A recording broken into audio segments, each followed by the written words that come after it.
Hey everyone, I'm Dr. Alison, and I'm so glad you're here to discover what brings out the best of you.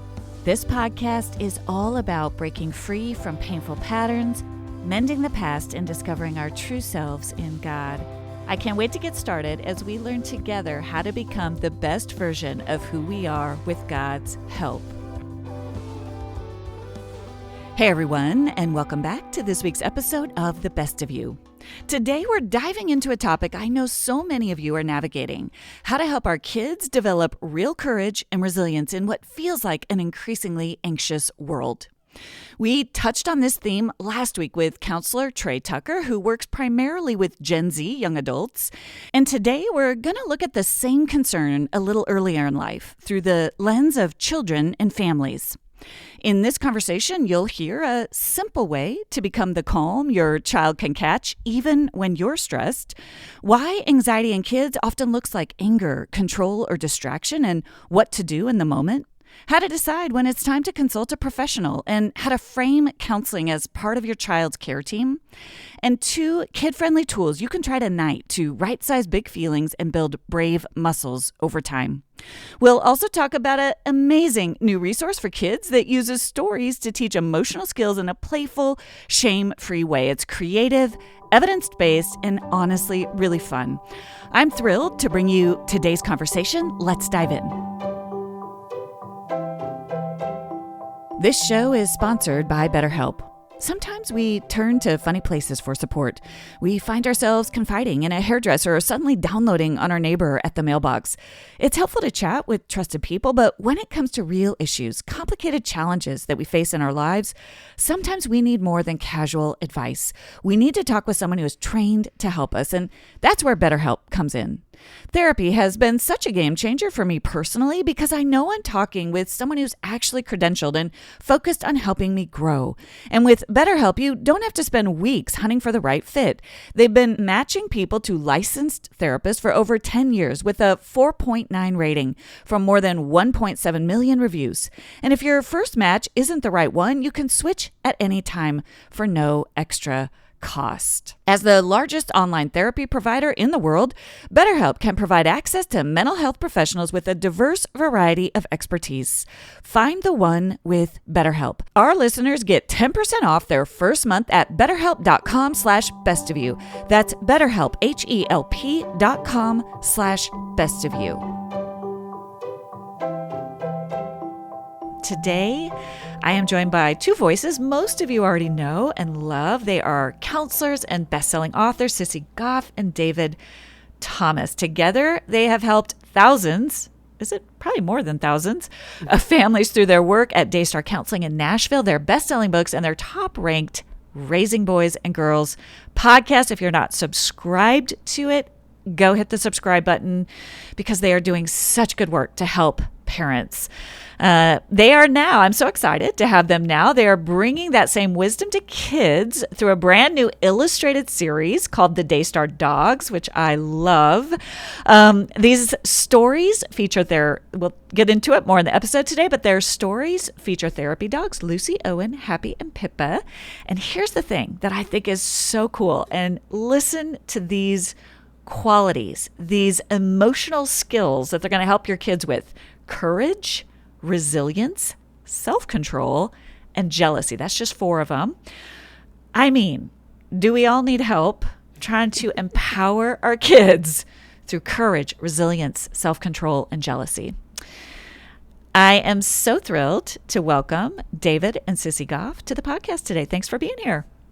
We are always so delighted to be with you and honored to get to have this time. Anytime our paths intersect with you, it's a good day. It's so fun. We got to do it live sometime. That's the only thing we haven't been able to. Fun. We need to get down there. Yes.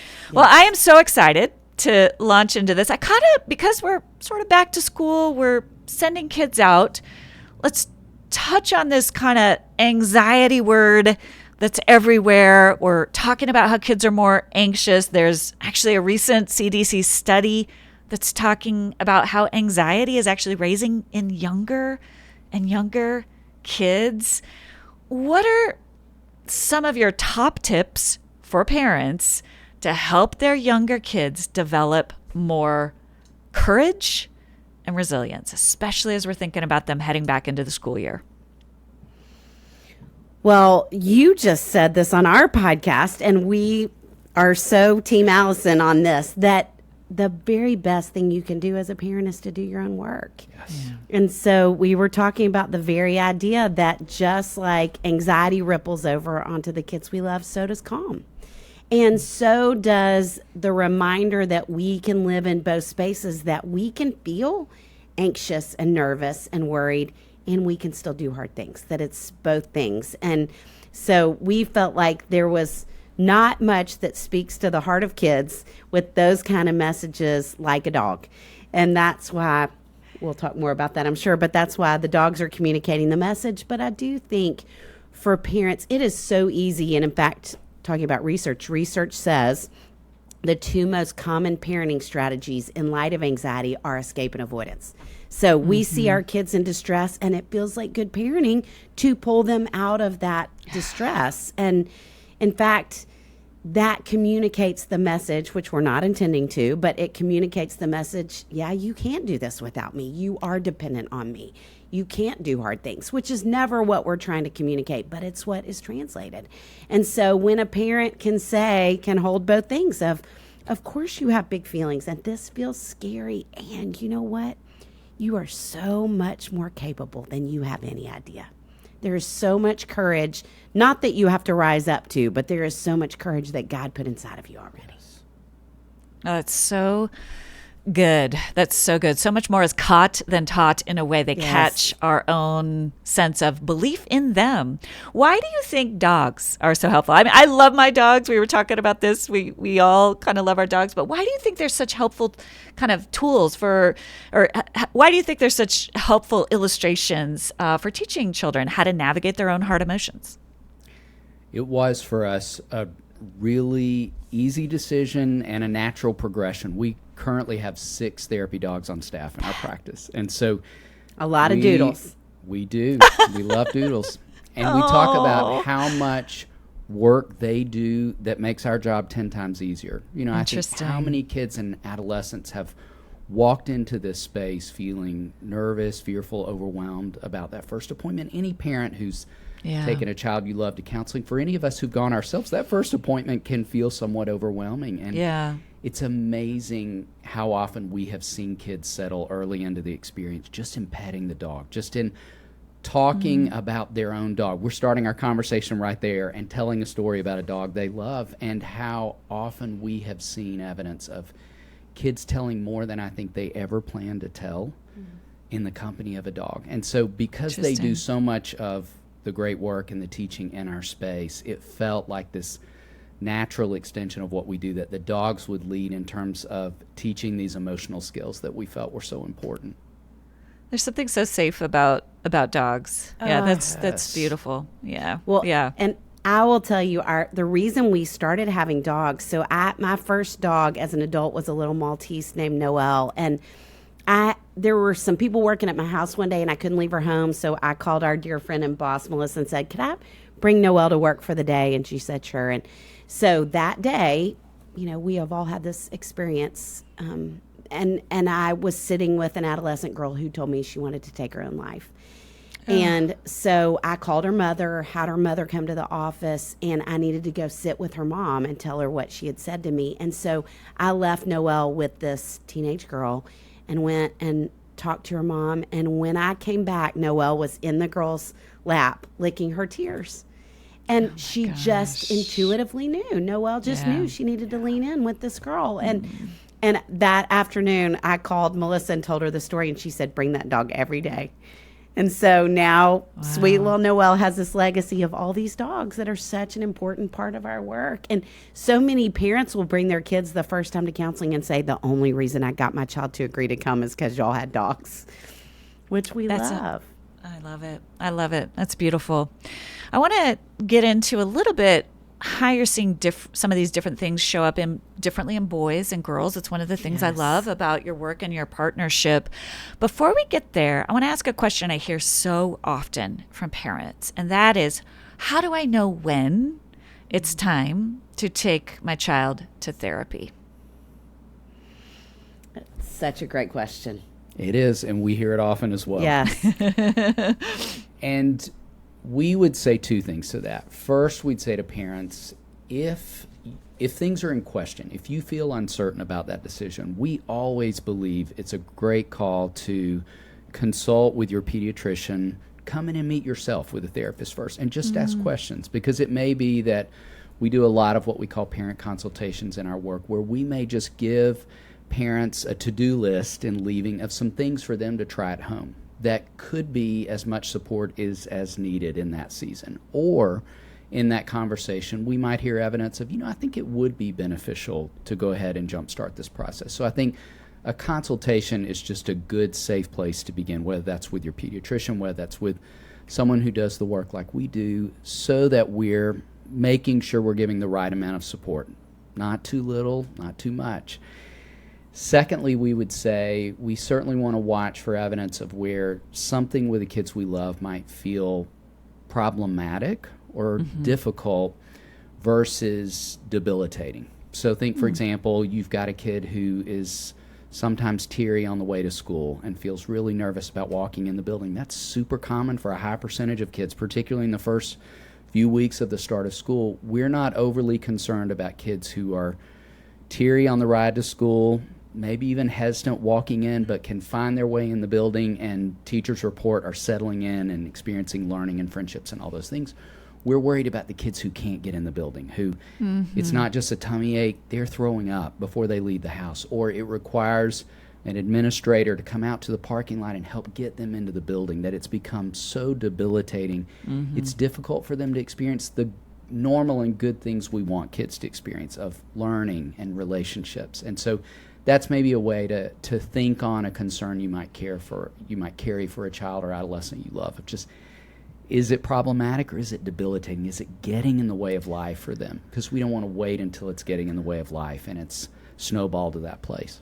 I love that. I think my favorite story ever, and I can't remember if I've told you this before, but I had a mom come in once, and she said that her daughter was pushing back. And we see so many families who the kids don't want to come the first time. And we will say to parents, if you can get them to the building, every counselor who works with kids has convinced a kid to come in the building before. That's fine. But this mom was saying how her daughter was pushing back, and she said, "Why do I have to go, Mom?" And this brilliant mom said, "Honey, my job as your parent is to build your team. And we have people on your medical team who are your doctors, and we have people who are on your academic team that are your educators. Of course, I'm going to have people on your emotional team, and they're going to be your counselors. And so we may not go for 6 months. We may go a few times just so you have a person, so that when something does come up, you can say, 'Hey, Mom, I'd like to go see Sissy again.' And then you have a relationship, and we just step right back into that place." Wow. I just thought, what a beautiful way to describe that to a child. Isn't that awesome? Wow, I love that. I know. I'm wanting to tell my listeners they need to go listen to our conversation that we're going to have on your podcast, because talk about a secure, safe place that you're creating for your kids. That's so beautiful. What a great way to kind of normalize that team around our children, that this is normal. That's so helpful. I love it. That's so practical. If you're worried, do a consultation, talk to your doctor, talk to a therapist, ask them, get some benchmarks for what might, but I love the normalization of, this is just a part of our team, That's beautiful. That's so helpful. All right, so I want to talk a little bit about, how have you yourself in your practice, in your work, how are you seeing anxiety manifest itself in younger girls in particular? Well, I would say, a lot of the parents I see of younger girls, the girls are typically the firstborn. Not always, but so much of the time. And I believe the primary coping strategy for them, in lieu of any other healthy coping strategies, becomes control, which I think any of us who are firstborn can say that continues through adulthood. But I think for a lot of these girls, they don't yet have the words or the understanding to say, "Hey, Mom, it makes me feel anxious when you change my schedule and I don't have any input, or when I don't know what's coming."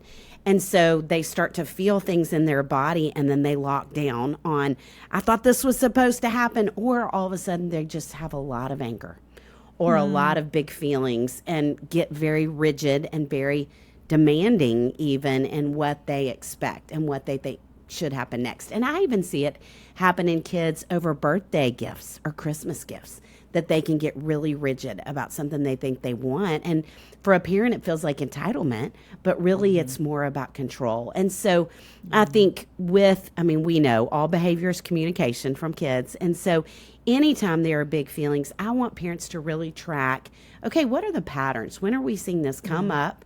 What are the circumstances around it? And is it about control and rigidity? Because when it is, I think often anxiety is driving that train rather than just pure anger or entitlement. So that's one I really want to pay attention to with younger girls. How are you seeing anxiety show up in young boys? It's interesting to hear you answer, Sissy, in the way you did, because if I were to assign 2 words that I think best reflect what it looks like on young boys, I would say anger and control. And it's often a rigidity, an inflexibility, a resistance to trying anything new. Interestingly enough, I see a lot of firstborn boys who struggle in this space. That's not to say there aren't plenty of seconds and thirds I've seen who struggle in that space, but a high percentage of firstborn boys who are also high achieving, high performing, highly successful academically, athletically in a lot of those spaces. So I think it's 2 sides of the same coin so often. They're doing amazing things in the world and putting an overwhelming amount of pressure on themselves simultaneously.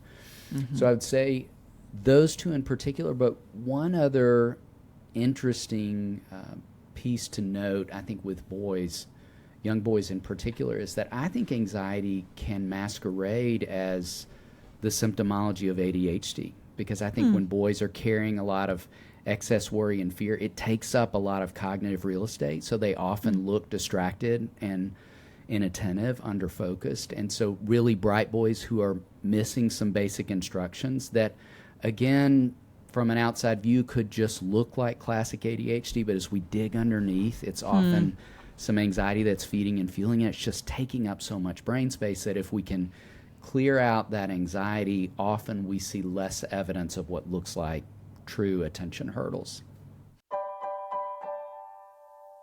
If you struggle with nausea, Relief Band can be a game changer. Relief Band is the original anti-nausea wristband that quickly relieves and prevents nausea and vomiting associated with motion sickness, anxiety, migraines, hangovers, morning sickness, chemotherapy, and more. It's a band you wear on your wrist, and you can adjust the intensity depending on how you feel. It's 100% drug-free, non-drowsy, works quickly before or after symptoms start, and has 0 side effects. The new Relief Band Premier Plus model provides advanced nausea relief, includes a digital clock, and uses smart, skin-sensing technology to preserve battery life. Relief Band isn't magic, it's science. It's FDA approved, clinically proven, and recommended by doctors nationwide. So if you want to cure your nausea problem fast, join the hundreds of thousands of people who are nausea-free with Relief Band. Right now, we've got an exclusive offer just for the Best of You listeners. If you go to reliefband.com and use promo code BESTOFYOU, you'll receive 20% off plus free shipping. So head to reliefband.com and use our promo code BESTOFYOU for 20% off plus free shipping.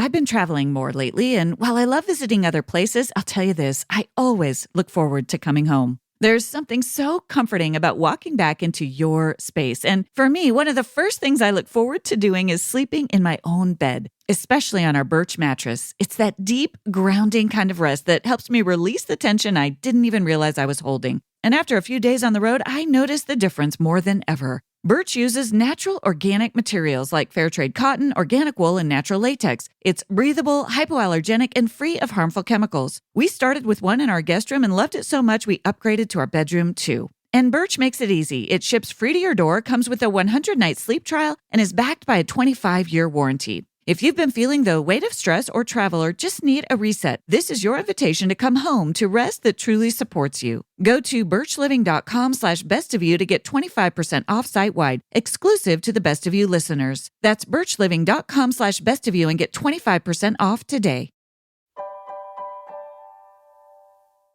How have you guys, in all your years of working with young boys and girls, how have you seen anxiety change in how it shows up, or what influences it? Oh, that's a great question. I do think we're seeing it show up younger and younger. Mm-hmm. And I mean, there's so many things that we could talk about that are really influencing it. I mean, certainly technology. We know that. Mm-hmm. We know that from Jonathan Haidt's work. Mm-hmm. And I think that is not just, I think we tend to think that's social media, but it's also just the amount of images that are changing. I mean, if you were to watch a new show, even for kids, from today versus something from the 70s when we were growing up, the amount of, I'm not a filmmaker in any way, so I don't even know how to describe this in a way accurately, but the changing scenes, it happens so fast. Interesting. And I remember a psychiatrist we were working with over a teenage girl in Teenham, and she said to me, just the stimulation that's happening when a child watches a screen now is mimicking an anxious state in their minds, in their brains. Wow. And so it's not just once they hit social media age, it can be bluey stages too. And so I think we want to pay close attention to that, obviously. But I think I would be so curious, Alison, in your work, what you would say to this. But I think we're seeing more and more parents who are doing this really good, important work of, as we've been talking about today, healing from their own stories. And in doing that, I think they're overcompensating sometimes for what they feel like they missed. Mm-hmm. And so they are doing this beautiful job of hearing and understanding their kids, being attuned to their kids emotionally, and not necessarily arming their kids to do the important work of stepping into the hard things with coping strategies. Yeah. So it's more like we're hearing them and understanding them and holding space for their emotions. Yeah. But then we're not equipping them to walk out into the world and to know that they can do these things. That leads me, that the Owen learns he has what it takes book, right? Which is focusing on resilience. Yes. And how do you see a need for resilience showing up? I would say I think there is an overwhelming need because for all the opportunity that exists for kids and adolescents in this day and time, we see all the evidence of them feeling less equipped, less capable than ever. And, if I were to think about how that looks uniquely with boys, Alison, it's fascinating for me to, have done this work for 30 years and look back at shifts and the evidence of things being really different. And I'm not just fascinated, but concerned, deeply concerned about currently the number of boys turning 16 who have little to no interest in getting a driver's license. Oh, wow. Where I saw no evidence of that on the front side of my work. Like, I'd have to think back to if I ever encountered an adolescent young man that didn't want to pursue that or wasn't even chomping at the bits to do that, and seeing less and less evidence of that now. They don't really want to pursue the independence and the opportunity because we'll talk about this word a lot. It involves risk to move into that space, to study for the test, to take the test, and maybe fail the test and have to take it again. And alongside that, I'm seeing fewer adolescent boys than ever who are interested in getting a part-time job, interested in asking the girl to a homecoming dance, and how that graduates up to less interest than ever, and the statistics reflect this, to apply to college. There's been a significant shift in the number of boys applying to be undergrad students, and that's not to say every young man's journey is to pursue a 4-year education, but it is to say I don't want him to close the door on that opportunity simply because he's had so little practice in the place of risk. And if I were to scale that down to the elementary age years, I'm seeing fewer boys than ever who are interested in being a part of a team. Wow. And, dipping back into what Sissy talked about with technology, content to just be home playing video games, content to only have conversations with friends when I have a headset on, as opposed to going to a birthday party and having, human interaction, because again, all those things involve risk. It's risky to join a team. It's risky to ask a girl to a dance. It's risky to apply to college. And I'm seeing greater evidence than ever of boys moving away from risk, which is why the Owen book felt so important to begin to address that on the front side of development. It's so interesting. So this is just listening to you tie that to resilience, right? The risk taking. And this is my anecdotal take on this. I'm curious is, I feel like the way that we were parented, where there was sort of that almost living, seen and not heard, right? Yes. And so we sort of learned resilience the rough and tumble way, like we couldn't wait to get our driver's licenses, right? And then there was sort of a correction toward parents being more attuned, parents being more present, but and this is a too simplistic way to say it, but it almost feels like an over-correction. Is that? Yes. Okay. Yes. Yeah, right?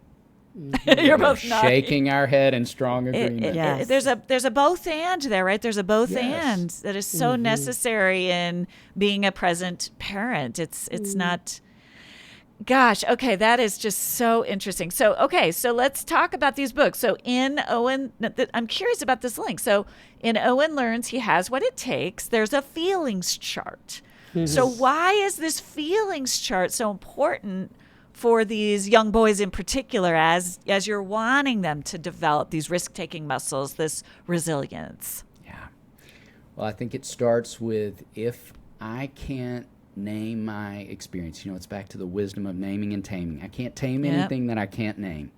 I can't figure out what it looks like to our conversation to take a risk if I can't accurately identify the fear that's getting in the way of me taking the risk. And so I think it's foundational that we start with that really strong, expansive, solid emotional vocabulary. And, to the great question you asked on the front side of why dogs, when I look at that feelings chart with that cute Labrador's face, I think it's easier to learn the feelings when I'm staring at a cute yellow lab. And so our hope was that just that might be an invitation to kids and parents doing more of that connecting of the dots. In addition to, Owen's story is really about how that fear started to get in the way of him doing some of the very things he wanted to do. Yeah. So in addition to his work with me here in my practice at Daystar, we did some volunteering at our local children's hospital. And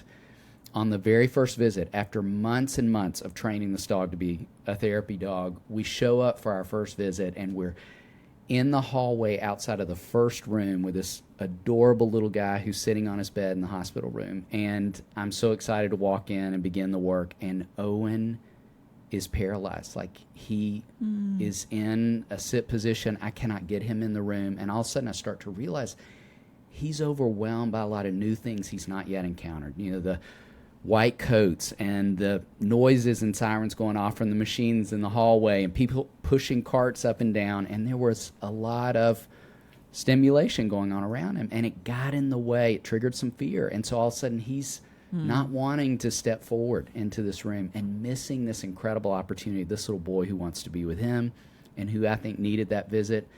And Owen needed to be with this boy. And so I literally had to pick this 70-pound dog up and carry him into the room and put him on the bed so that he could have this great encounter. And Alison, I have to tell you, and I may cry as I'm telling you this story, Sissy and I had a parent write us a letter that we just got at Daystar, and she'd been reading the Lucy and Owen books to her daughter, who's preschool age, and she was reading them running up to the beginning of the school year because her daughter historically has a lot of trouble the first couple of weeks of school and separating out, which is super common for a lot of kids. And sure enough, on day one, they showed up at school. Despite a warm-up where she got to meet her teacher and her mom was really hopeful it might go a little differently this time, on day one she was just clinging to her mom, crying so hard, and the teacher motioned to the mom that she could come on in and sit with her for a few minutes in the classroom, hopefully in a way that would settle her. And she said, I was sitting in the floor with her and kind of combing her back and hair, and she whispered in her mom's ear, she said, sometimes Owen's dad had to carry him in the room too when he felt scared. And I wept reading that letter and thinking about that was everything the two of us hoped would happen with these books, is that it would be the beginnings of kids making those connections. And even that she could, say through that experience, I'm afraid right now. And so that was everything we could have hoped might happen with writing these books and being able to press in on the front side of development. Oh, that's beautiful. Yeah, where meet kids right where they are. Okay, so then we have Lucy Learns to Be Brave, which is such a great title. I love this for girls. So you include in this book a thermometer chart for children to fill in. So how does this tool help our young ones be brave?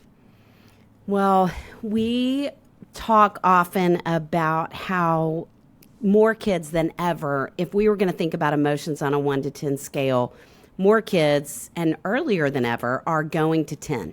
There's not a sense of 2 to 4, 2 to 5. So, and older ones have expressed it well to me. They don't say, I feel nervous. They say, I have anxiety. They don't say, I feel sad. They say, I'm depressed.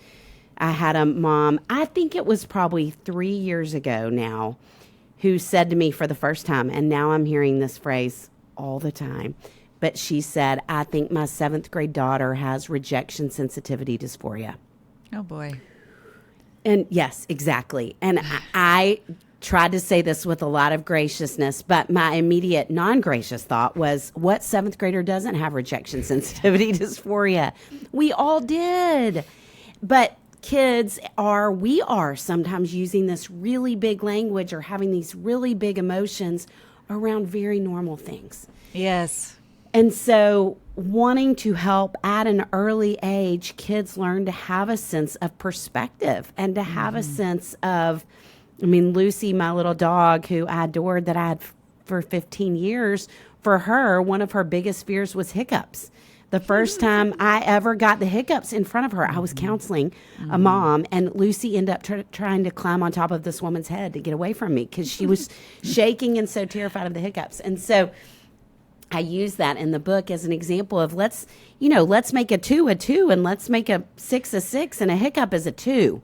And a 6 is maybe, something scary happening in your family. Yeah. A 9 is certainly that. And that's so good. I think helping them have that sense of perspective early on can really be a game changer for kids. And it's so funny, Alison, because I literally have not, I think how God works often, but I have not thought about that book in the context I'm about to attach it to until we had this conversation earlier with you about attachment. And I think the Lucy book is largely about attachment because it's this sense of discovering how very loved you are by the grown-ups in your life, by God, means you are safe to go out and explore the world.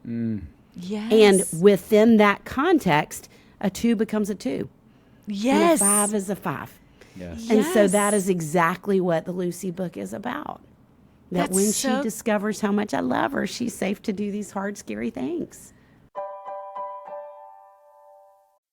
Fall is in full swing, and it's the perfect time to refresh your wardrobe with pieces that feel just as good as they look. Luckily, Quince makes it easy to look polished, stay warm, and save big without compromising on quality. Quince has all the elevated essentials for fall. Think washable silk tops and skirts starting under $60, perfectly tailored denim, and wool coats that look designer level but cost a fraction of the price. And the quality is just as good, if not better. Quince partners directly with ethical top-tier factories and cuts out the middlemen, which means they can deliver luxury quality pieces at half the price of similar brands. It's the kind of wardrobe upgrade that feels smart, stylish, and effortless. I keep reaching for their 100% Mongolian cashmere, the tee, the crew neck, and the cardigan in all different colors. They've become staples in my fall wardrobe because they're cozy, versatile, and so easy to mix and match. Keep it classic and cozy this fall with long-lasting staples from Quince. Go to quince.com/bestofyou for free shipping on your order and 365-day returns. That's QUINCE.com/bestofyou to get free shipping and 365-day returns. Quince.com/bestofyou.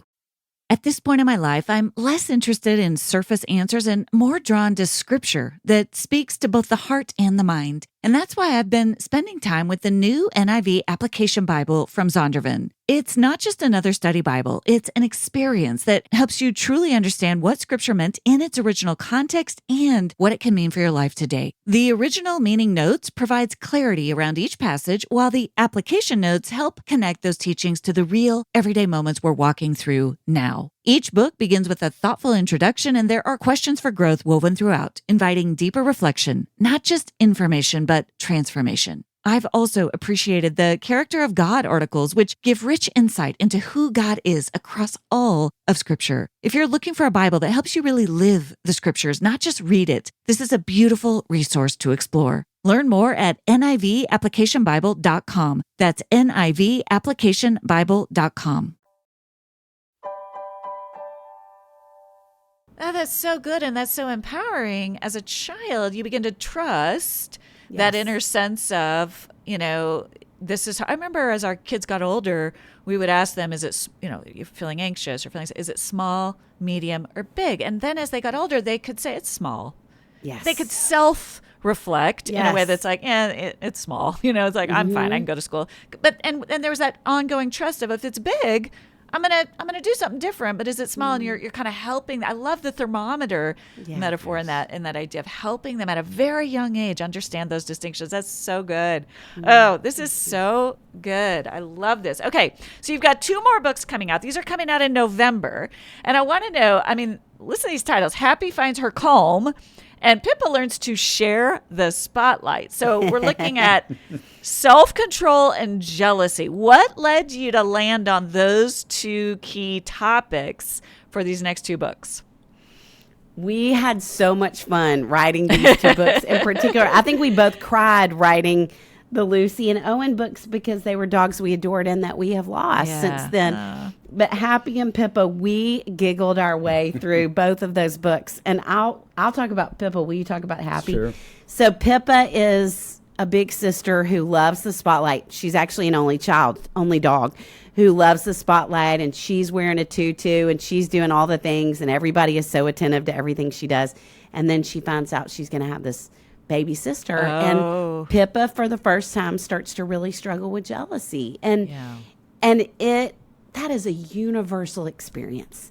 And I have not come across any books that I really loved that could help older siblings. Certainly there are books that talk about that, but we start to talk about emotions as colors and how it's not one or the other, it's both so much of the time. And I can love my younger sibling, and I can feel fear about that too. And sometimes the fear can morph even into anger. And so Pippa's jealousy comes out as anger.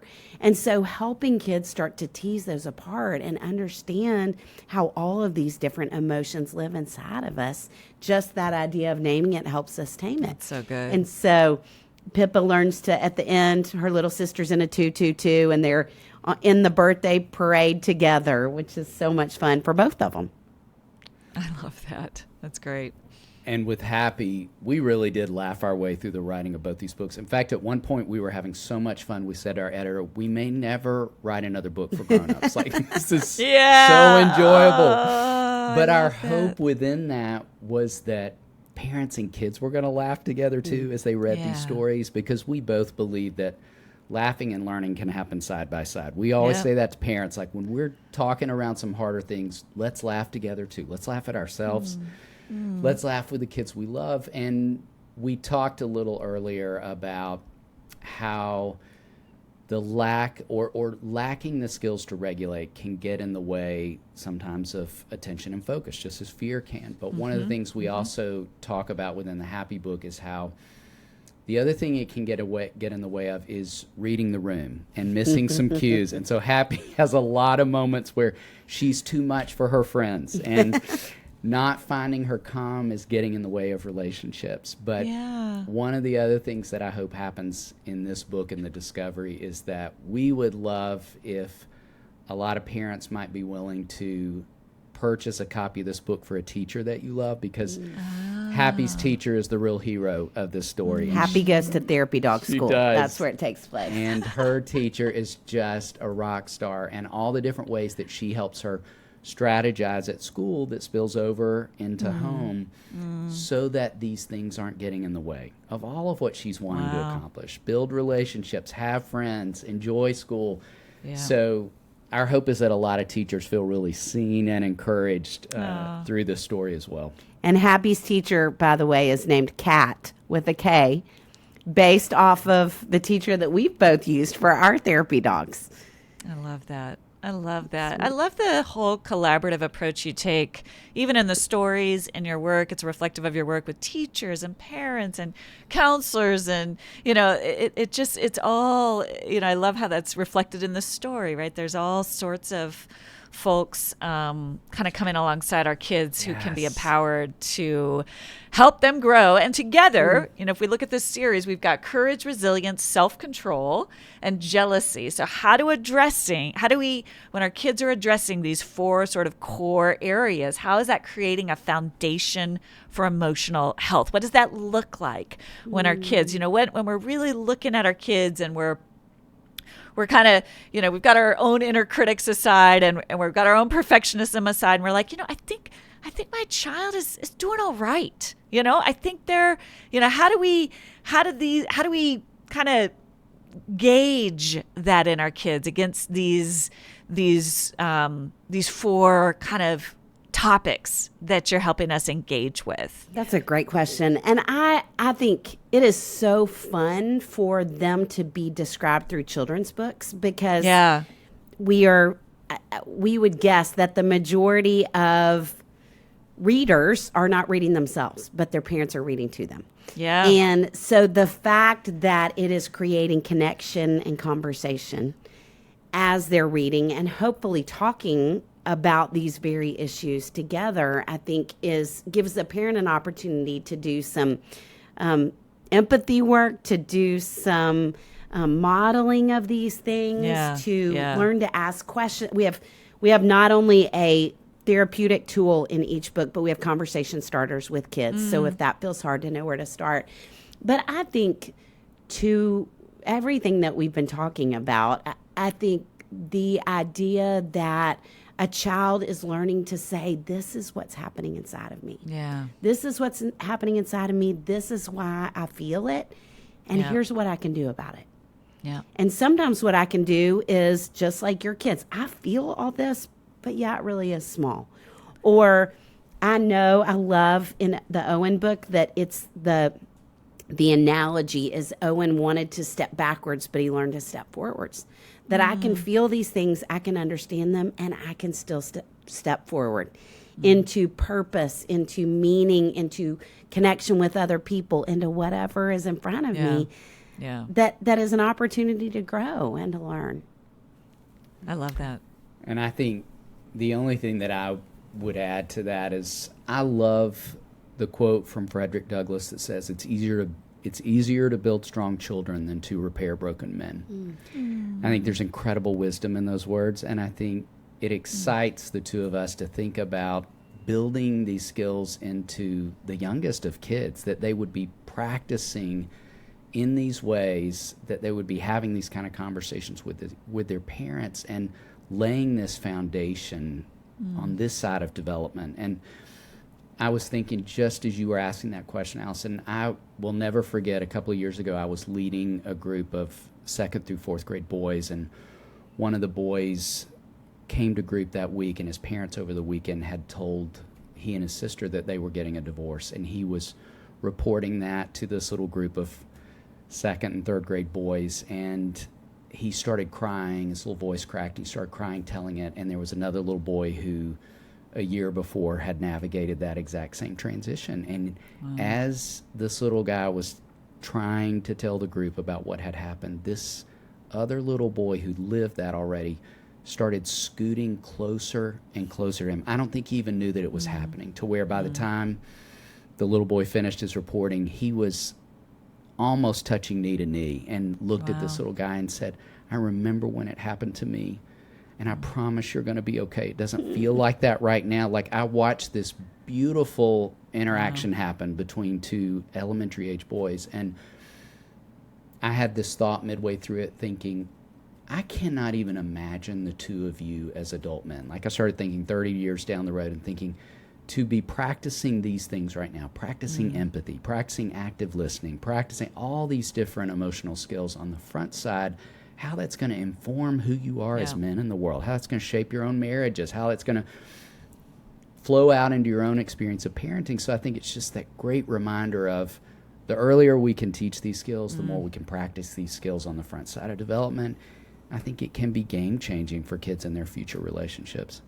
I love it. I love the introduction, because I can even imagine as a parent being, if your kid's struggling with something, you've read this book and you're like, let's remember Owen, Owen is, or let's, what would Lucy, that you've kind of got that. It kind of removes the shame, or kind of brings in a playful, to your point, a playful way to kind of bring back those ideas and to help empower your kids. I love it. You guys are doing so much good in the world to help parents build these strong kids. Are there other projects you have coming down the pipeline that you can kind of tease for us or get us excited about? I know you guys are always working on some great projects. We definitely are always working on whatever we feel like the need is that's coming up the most with parents and kids we're seeing. And out of this concern about anxiety, out of this concern about the lack of resilience, and to David's point, boys that are not getting their driver's license, I would say girls who are reaching out socially less than ever before, afraid to try and make friends. There just has been almost, I think debilitating experience is probably too strong, but to some degree that feels true, that kids are not only who I think the grown-ups who love them know they can, but what brings more confidence for them. They're not stepping into those places. And so we just have become increasingly concerned about that. So there might just be something for parents that really speaks to how to help your kids discover strengths, skills, and strategies practically in their daily life, no matter how old they are, no matter what situation they're in, that help them discover how capable they truly are. I love that what you're doing is coming out of your lived experience on the ground, working with kids and parents. You're in the trenches. You're seeing, this is what's going on. This is what needs addressing. And then you're creating resources to reach so many people. It's so amazing. I'm so grateful. Tell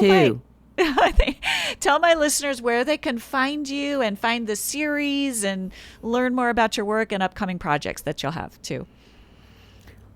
One way is we have a podcast called Raising Boys and Girls. We are just launching a season called Parenting Personalities. We're going to talk about birth order, extroversion, introversion, how the Enneagram informs parenting, and attachment. We just had an amazing guest, Dr. Alison Cook, who we want you to lean in for that episode.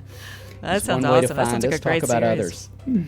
RaisingBoysandGirls.com always is where you can find everything we're doing. And we also on Instagram at Raising Boys and Girls and Sissy Goff are just trying to help in all the ways. Parents, kids, all the things. It's amazing. Well, we will link to everything in the show notes. I'm so grateful that you're creating these resources. Such a beautiful way to steward the talents and the incredible work that you're doing on the ground to help kids. So grateful for you both. Thank you for your time today. Thank you, Alison. Thank you for joining me for this week's episode of The Best of You. It would mean so much if you take a moment to subscribe. You can go to Apple, Spotify, Amazon Music, or wherever you listen to podcasts and click the plus or follow button. That will ensure you don't miss an episode and it helps get the word out to others. While you're there, I'd love it if you leave your 5-star review. I look forward to seeing you back here next Thursday. And remember, as you become the best of who you are, you honor God, you heal others, and you stay true to your God-given self.